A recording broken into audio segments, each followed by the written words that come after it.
Ever heard of a man who was a military genius, a political powerhouse, and had a month named after him?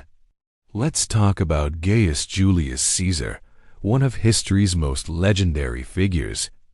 Born in Rome around 100 BC, Caesar wasn't just born into power. He built it. He climbed the political ladder with a mix of sharp intellect, undeniable charisma, and a whole lot of ambition. He was a brilliant public speaker who could sway the Roman crowds and a tactical mastermind on the battlefield. His conquest of Gaul, what we now know as France, was a masterpiece of military strategy. He expanded the Roman Republic's territory, brought back immense wealth, and his soldiers were fiercely loyal to him. Not just to Rome. This made some powerful people in the Senate very nervous. As his popularity soared, the tension in Rome grew thicker. The Senate, led by his rival Pompey the Great, saw him as a threat to the Republic. They ordered him to disband his army and return to Rome as a private citizen. Caesar faced a monumental choice: stand down or march on Rome and risk a civil war. In 49 BC, he made his decision. He led his legion across the Rubicon River, a small stream marking the boundary of Italy. Crossing it with an army was an act of treason. This move ignited a civil war that would tear the Republic apart. The phrase "crossing the Rubicon" still means passing a point of no return. Caesar defeated Pompey and chased him all the way to Egypt. There, he got involved in an Egyptian civil war, famously siding with the young Queen Cleopatra. Their alliance was both political and personal, and it secured his control over Egypt's vast resources. After a series of swift victories, he sent a message back to the Senate that was just 3 words: Veni, Vidi, Vici. I came, I saw, I conquered. It perfectly captured his confidence and his incredible success. Back in Rome, he was declared dictator, first for 10 years and then for life. He launched major social and governmental reforms, created a new calendar, the Julian calendar, which we basically still use, and planned massive construction projects. He was trying to fix a broken system. But his absolute power was too much for some. A group of senators who called themselves the Liberators feared he would crown himself king and destroy the Republic forever. They believed the only way to save Rome was to remove him.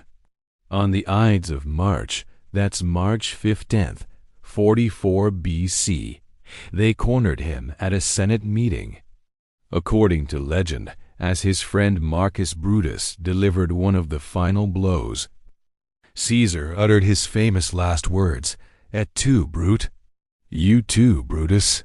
It's a line that captures the ultimate betrayal. Caesar's death didn't save the Republic as the assassins had hoped. Instead, it plunged Rome into another round of brutal civil wars. His adopted son, Octavian, eventually emerged victorious. He would become Augustus, the first Roman emperor, and the Roman Republic would officially become the Roman Empire.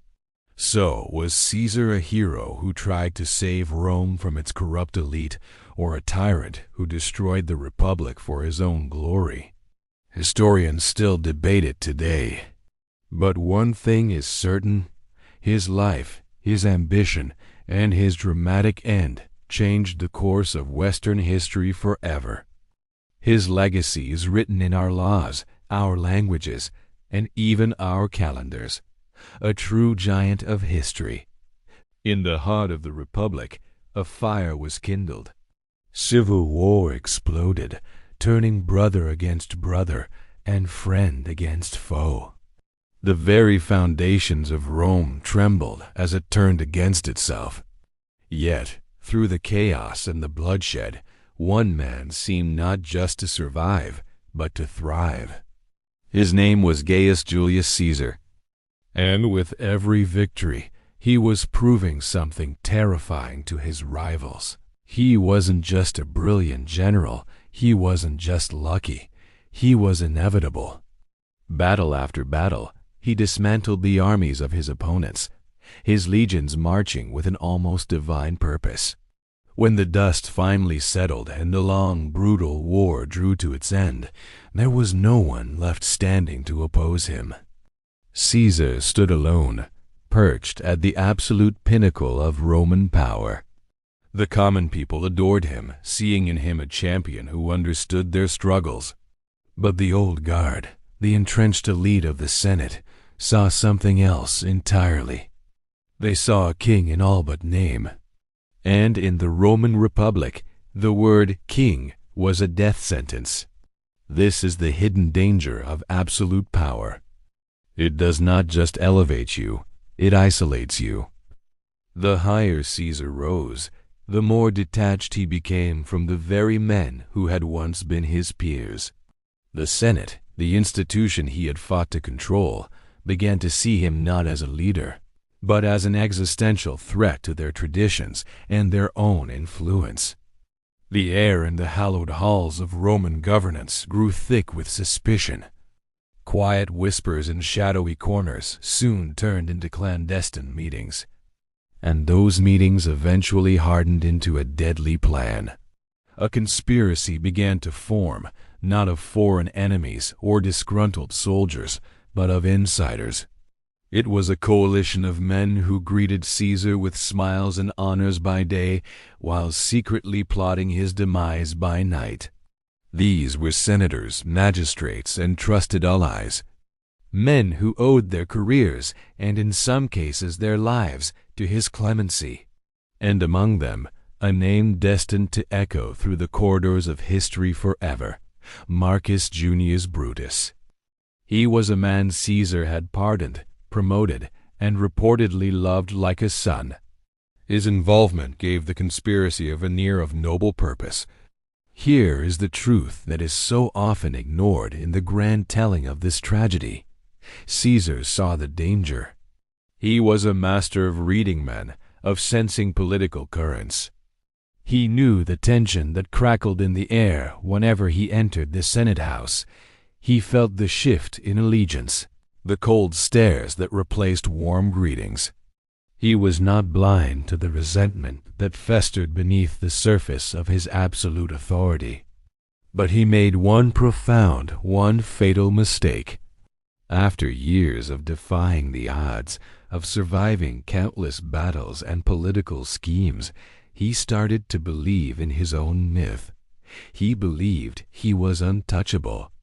And that self-assured belief is the precipice from which even the most powerful men fall. The warnings came, like ripples before a tidal wave.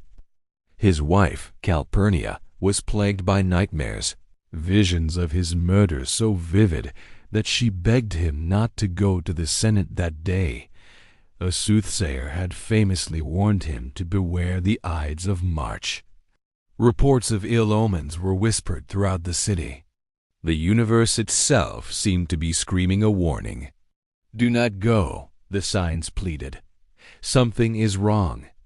But to a man like Caesar, a man who had bent the world to his will, caution can sound like cowardice. Confidence can sound like logic in the echo chamber of your own mind. He dismissed the fears, brushed aside the omens, and chose to go. It was just another day, another meeting.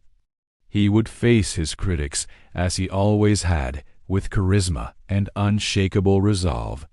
One step out of his home. One fateful decision to ignore the pleas of those who cared for him. One final, irreversible mistake that would seal his destiny. The wind whipped across the plains of Zela, carrying the scent of dust and iron. All around him, chaos reigned. Swords clashed, men screamed, and the ground grew slick with blood. But for one man, standing at the heart of the storm, everything was clear. This was not just a battle, it was a message. And as his legions overwhelmed the enemy, He penned 4 simple words that would echo through history: Veni, Vidi, Vici. I came, I saw, I conquered. This was Julius Caesar, and this was only the beginning. Born into an old but impoverished noble family, Caesar was never destined for greatness. The Roman Republic was a ruthless political arena, dominated by powerful men who saw him as little more than a charming but insignificant upstart. They underestimated him. They saw his ambition but missed the genius behind it. While others played by the rules, Caesar rewrote them. He understood that in Rome, power was not simply inherited or bought. It was taken. He began his ascent far from the marble halls of the Senate in the rugged lands of Gaul. For nearly a decade, he waged a brutal and relentless war, pushing the boundaries of the Republic further than ever before. He shared his soldiers' hardships, slept on the cold ground, and ate the same meager rations. He learned their names, their families, their fears. He wasn't just their general, he was one of them. This bond, forged in blood and fire, created an army loyal not to Rome, but to Caesar himself. This loyalty would become his greatest weapon. Back in Rome, his enemies watched his growing fame with alarm. Men like Pompey the Great, once his ally, now saw a rival who threatened the very foundations of their power. They declared him an enemy of the state, ordering him to disband his army and return to Rome as a private citizen, defenseless and vulnerable. They had drawn a line in the sand, a small river called the Rubicon that separated his province from Italy. To cross it with his army would be an act of treason, a declaration of civil war. On a cold January night, Caesar stood at the river's edge, hesitating. Before him lay a choice that would determine not only his own fate, but the fate of the known world. To turn back meant certain political death. To cross meant unleashing a conflict that would tear the Republic apart. The air was still. The world held its breath. Then, with a single fateful phrase, Alia iacta est, the die is cast, he led his legion across the water. The Rubicon was crossed. There was no turning back. The civil war that followed was not a contest of armies, but a clash of 2 futures for Rome.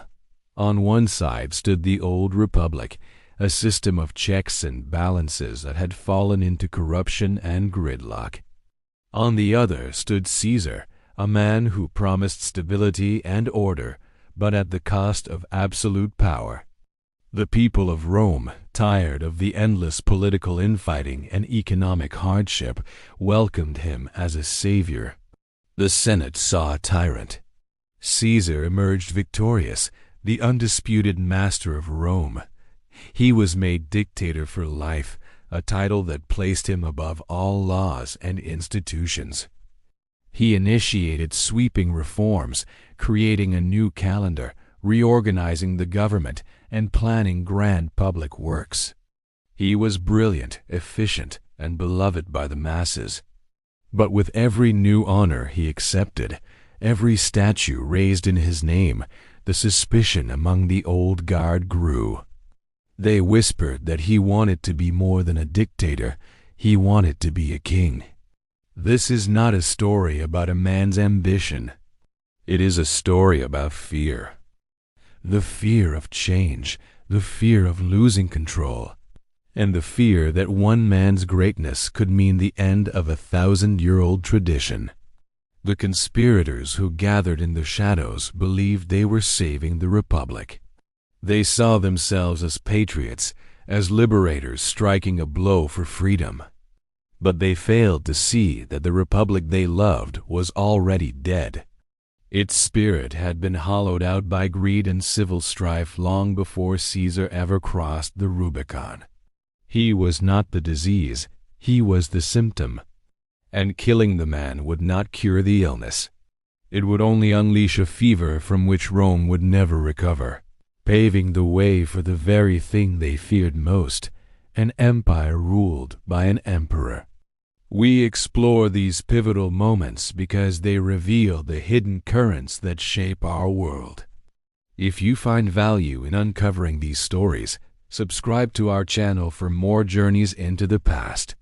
And let us know in the comments which historical figure story you believe we should explore next.